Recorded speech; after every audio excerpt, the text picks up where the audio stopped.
So here we are heading into the last chapter of the Two Towers. Yeah, we've made quite a journey. Right. But we had breaks. Like I like to think that we ended up in Lothlorien somewhere and we lost track of time. That's exactly what happened. Yes, we lost track of time. Well, yes. So what'd you think of this last chapter? I thought it ended on a very strong note. It's a very strong ending for Two Towers. It definitely ended on a cliffhanger. Yes. In fact, Sam even considers jumping off a cliff in this chapter. Right. So I just wanted to zoom in on the fight between Sam and Shelob. Okay. And how it's described, Sam prefaced some of this by saying, "Oh, we're part of the stories of old because the light of the Silmarils is in the file of Galadriel." And then, right. and we also talked about a little bit last time how like Shelob is a spawn of Ungoliant or right. Ungoliant. Ungoliant. Right. But when Tolkien gets to their battle, he talks about how full of wrath Sam is and how it's so surprising. Like no little creature has ever defended himself against a larger creature with such fury or whatever. But Tolkien says, as if his indomitable spirit had set its potency in motion, the glass. So it's like as if his indomitable spirit had set its potency in motion, the glass blazed suddenly. So it's like there's almost this weird correspondence between Sam's spirit and the glass. So Sam's spirit sets the glass ablaze. Yes. And we talked last time about how it's like, Galadriel's almost in the room, and together Galadriel and Sam beat Shelob. But so the glass flamed like a star that, leaping from the firmament, sears the dark air with intolerable light. No such terror out of heaven had ever burned in Shelob's face before. The beams of it entered into her wounded head and scored it with unbearable pain, and the dreadful infection of light spread from eye to eye. Her sight blasted by inner lightnings. The way it's described, it's like it's not just light; it's a light that's like an active principle that can go into your brain and like poke it with lightning bolts.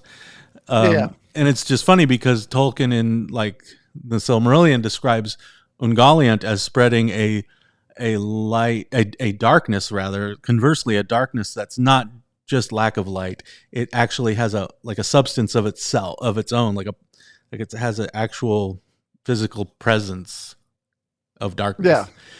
So it's like whenever Spider fights light, the light and the dark have almost like a physical manifestation that they don't usually, a physicality that they don't usually manifest. But I just thought that was interesting.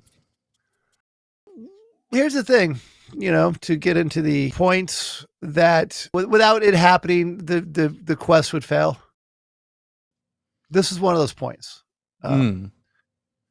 Because Sam did the right thing, regardless of whatever. Because like Frodo wasn't waking up, right? And Sam. So, are you saying that this moment where he's deciding what to do now? Yeah, he made the right choice, obviously. Okay, yeah. But like without because how is he like? The orcs stumble upon him, and if Sam is there and he's trying to drag Frodo to there's no way that he could hide with him and Frodo. Well, if he thinks Frodo's dead, why would he drag? Where is he going to drag Frodo? I mean, no, he's not going to drag Frodo anywhere. But the point is like he's like, I can't leave him, and he's finally like, oh, I'm going to do what I got to do, and he puts the ring on, and he decides to see it through, continue the quest, right. But if he would have just kind of like where his guts, where his emotion is telling him to be like, oh, I should have never left Frodo's side. Right.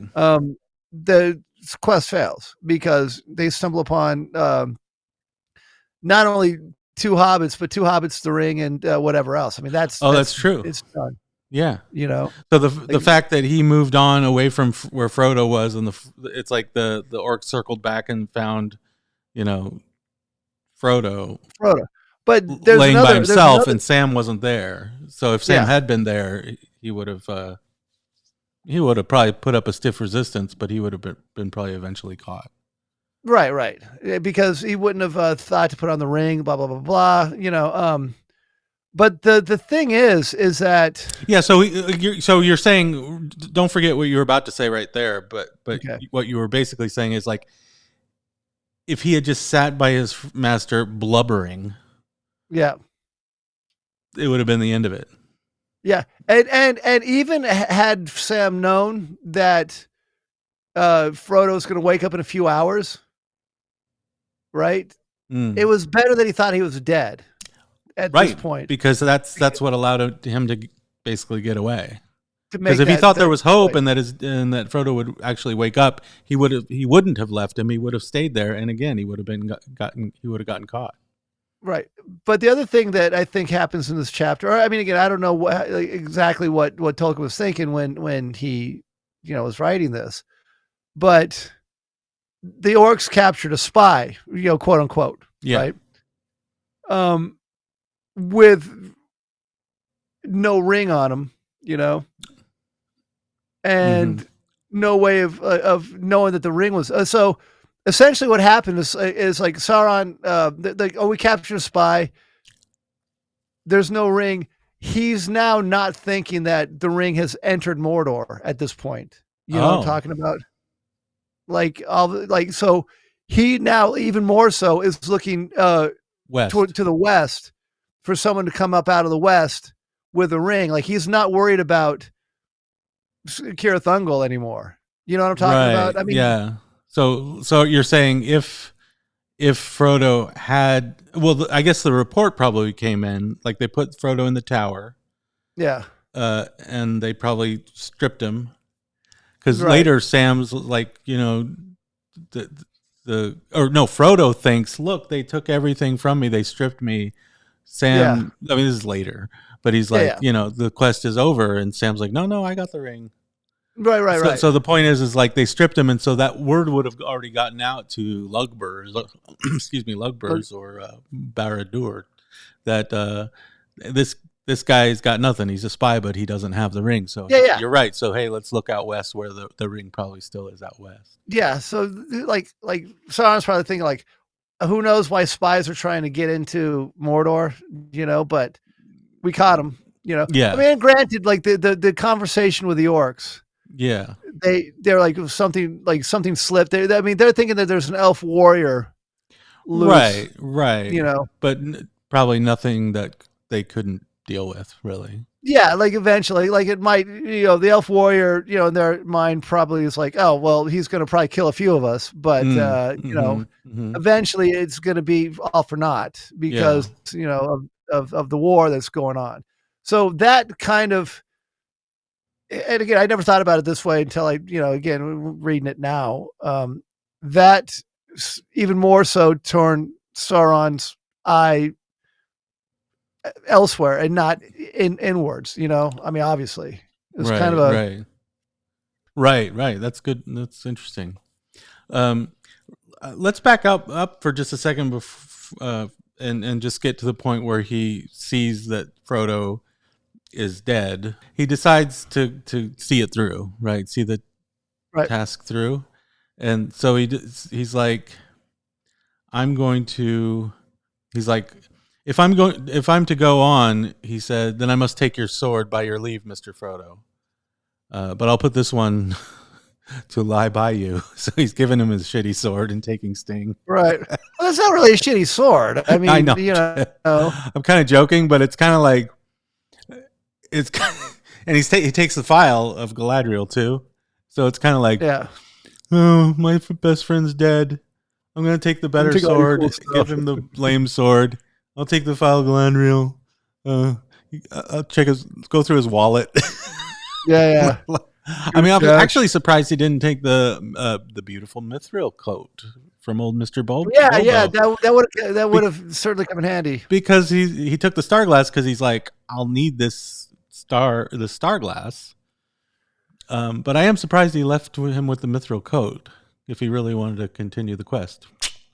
Maybe, Yeah. a Do you point think to. he did? Do you think he would? Was it known what it was? I mean, he knew that Frodo had armor on, right? Yeah, by this point, I mean, he knew he had it on, and Right, but he knew that it was some kick-ass and really quite light but strong armor that he could have probably used. Maybe he should have taken the mithril coat. right, right. But he couldn't have, because then what would the mouth of Sauron have to show Gandalf? They That's had to have right. some. Well, They that. had to have.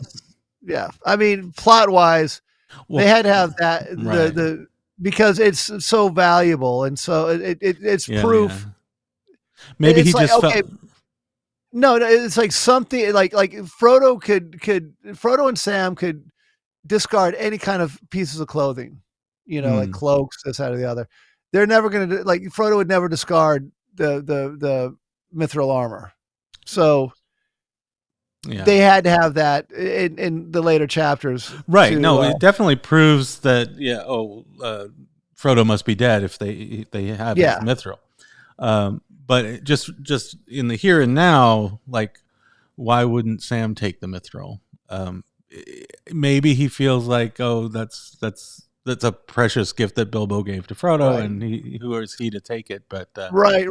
But The maybe final Galadriel in the ring is take the but final Galadriel, the the ring, mithril is like and one step Sting, too and far. this is a bridge too far. Yeah, I mean, Yeah, Frodo, Tolkien maybe should have put a line in there like, "Oh, I could really use this mithril coat, but uh, that's that's just getting a little bit. It would look like yeah, I'm plundering you in your death, right. and Well, because the this other is thing, obviously a rich gift, and I'm going to leave that with you, even though I might suffer for it later because I'll be more right? exposed to wounds." Yes, but again, one of those things where he left, and when you look at, I mean, wasn't the fight started in the tower over the mithril coat? Actually, you're right. Yeah, Yeah, so I think that actually helped Sam get through all that because it put the enemies turned on each other, and in that distraction, he was able to. So yeah, it's a lucky stroke yeah. that he didn't take it. Yeah. Like he's struggling. He's such a blundering idiot. No, I'm joking. He's not a blundering idiot. It's like, God damn it.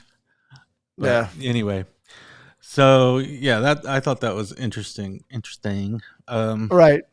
Yeah, it's interesting why he didn't take it, but you see why he couldn't have taken it. Right, That would right. have, yeah, But it's like he thinks about going to kill Gollum, and then he thinks about jumping off a cliff, and then it's like, you know, there's no escape. He's like, he thought of the places behind where there was a black brink and an empty fall into nothingness.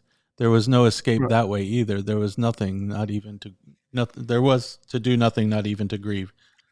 That's not what he set out to do. So, Right. gonna see it through. Anyway, yeah. I also like the fact that he was kind of motivated by the fact that he didn't choose this path, but it was chosen for him. So it was like a sign to Yeah, him, yeah, which makes it even more, like he can't say no because he's a. It's the old like British like do your duty kind of thing. Like, yeah. yeah, I don't know.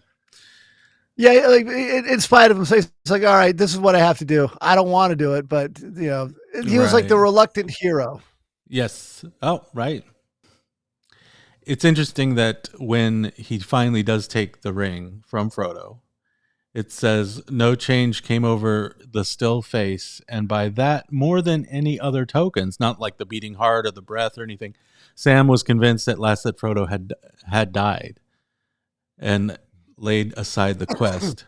So it's like if there's any life in Frodo, he's going to resist me taking the ring from him. Kind of like Right, how Bilbo's like, "Ah, ah, ah, ah," when you right, try to right, take right. the ring Yeah, from him. Well, I took the ring from him and he didn't say anything, so he's got to be dead. That's so, so. yeah. Yeah, Sam's like, I took it. He didn't put up much of a fight, so So I just thought he didn't want I it took the anymore. ring. Yeah, Sam obviously had no idea about the venom of Shelob and what it does, because Right. So yeah, deep that down, brings Frodo's probably paralyzed and like like, Sam, don't do it. It's one of those states where you're perfectly aware of your surroundings, but you Yeah, can't move. It's like, yeah, what are you yeah. doing? God damn it! Don't take it. I've heard people like who are in those states, and It's like sleep paralysis. yeah, and like they put you on an operating table before you do like open heart surgery, and they're like they look like they're comatose, but they're actually perfect. They could feel and hear everything. Can you imagine like having to endure open heart surgery, like feeling people, Yeah, would, but you can't move, you can't do anything? That would be crazy. yeah. No, that would suck so That's bad. Frodo here. He's like, God, give me my ring back, Sam. I didn't No, say no. you could take that. I'm gonna kill you. Um, but anyway, speaking of finding out that he's not dead, it brings us to meeting these orcs, which is, I think, the other really interesting moment of Yeah. this chapter because you get to meet these very colorful characters. So, do you have any Hey, comments? and not one time do they mention their wives or children back home. Wah, wah, wah. It's like, oh, baby, I gotta get home to the The poor little missus. bugger. Oh, I gotta get home to the missus. Poor little bugger. But it is kind of funny because they are kind of humanized a little bit because they end up complaining about their bosses, the higher ups, Yeah. and saying like, well, when this war's over, let's find a place like far away from everyone where there's like easy spoil and we could just kind of have fun, like be Yeah, they roughnecks. still want to create. They still want to create mischief. They just want to do it without the hammer of the boss falling down on them. Yes, right. I'd like to try somewhere where there's none of them. So no Shelob, no. Yeah. But the war's on now, and when it's over, things may be easier. It's going well, they say. They would, grunted Gorbug. We'll see. But anyway, if it does go well, there should be a lot more room. What you'd say if we get a chance and you and me'll slip off and set up somewhere on our own with a few trusty lads. Somewhere where there's good loot, nice and handy, and no big bosses. Like old times. Yeah, so it's funny how like old times, like when Sauron was Like in his dormant stage. You know what I'm saying? Yeah, Sauron, he rose to power. Now he's putting them to work. Yeah. So I can imagine, like, orcs still exist, but back before Sauron, like, put him, like, basically press ganged them into the army. Yeah. These orcs were just kind of your neighborhood, like, hooligans, Ruffians. They were, ruffians and hooligans, just up to no good. Yeah. It's just. It's pretty interesting though, if you think about it, because like how like I mean it kind of it kind of like makes the orcs feel like they're a little bit older than you would kind of imagine them being. I don't know. You know what I'm talking about? Like Oh yeah, like old time. Well, they're old enough to know about the old times. I mean, do they mean like old times, like what their ancestors did, or how they did a long time ago? Like, are they old in that sense? Yeah, like, yeah. What they themselves did when they were young. Could be either one. I don't know. Well, I read that as like old times. Like this is what we used to do. Yeah, because the wars are only now getting started. Like 20 years ago, 30 years ago, there were no. Unless you're talking about like the Battle of Five Armies or whatever. But these guys probably weren't in that. Right. But they I mean, no, because that was all Moria orcs, right? Yeah. The goblins. So but but like what is it? They were probably like living like the life of Riley in Mordor, and then all of a sudden, like 30, 50, whatever, 20, 30 years ago. All of a sudden, like what was it, 50? So Bilbo was what, 100 and like 50 something years ago. All of a sudden, like Sauron comes back to Mordor, and they're like, oh, okay, well, Right, right. I'm There just goes trying to those think, days. thinking what they would do, like what they considered the good old days, like hanging out on the yacht, and Yeah, drinking white wine, yeah, listening to drinking. Duran Duran's Rio album. Yeah, yeah. I don't know, like the good old days. The good old, yeah. No, probably like doing raids on like some little like in Ithilien or whatever, Osgiliath, kind Yeah, of the like going in and Dunlendings, raiding the Dunlendings for the umpteenth yeah, time. yeah. Yeah. Just kind of like, all right, we need more stuff, so let's go and do this. You know, Yes, yes. Cool. but yeah, Yeah. but it's interesting how Sam at the end of this conversation, he's listening to it, and then miscalculate probably because of the ring. Because at this point, Sam's got the ring on, so he Oh, right. can. And it's giving him the power. This is the other reason why this is all getting into the Red Book of Westmarch, is that it's giving power Sam the power not only to hear it but to also interpret it. Right, right. Um, but what do you think they mean when it says something nearly slipped? I say something has slipped. Oh, that he's saying that Are the elf warrior slipped into Mordor. it, maybe I missed it or read it wrong, but it seemed like they had heard something about what's going on, like maybe even in Orthanc at this point. Like, oh, right, Yeah, go to the. right, right. It's right here. No, I don't know," said Gorbog's voice. "The messages go through quicker than anything could fly, as a rule, but I don't inquire how it's done. Safest not to. Gur, those Nazgul give me the creeps. So it's not the flying Nazgul that give the messages. It's the It's Palantir. Yeah, Palantir, yeah. But yeah, yeah. these orcs. I guess the thing to know about them is they're surprisingly well informed. Right, Like they right. they know And very articulate for for orcs and stuff. right. How cool is that though? That like we've come all this way, and Tolkien managed to convincingly describe a situation where Sam suddenly has the ring. Frodo was thought dead and is now taken by orcs into this tower, and Sam tried to get. It's like just like cliffhanger is a great, it Yeah, ends yeah. on a cliffhanger. Yeah, but it makes you certainly want to pick up the next book. Like, oh my god, what happens next? Right. You know. Yeah. Yes. So yeah, no, it's so far I like the book. I don't know about you. Yeah. I highly recommend it.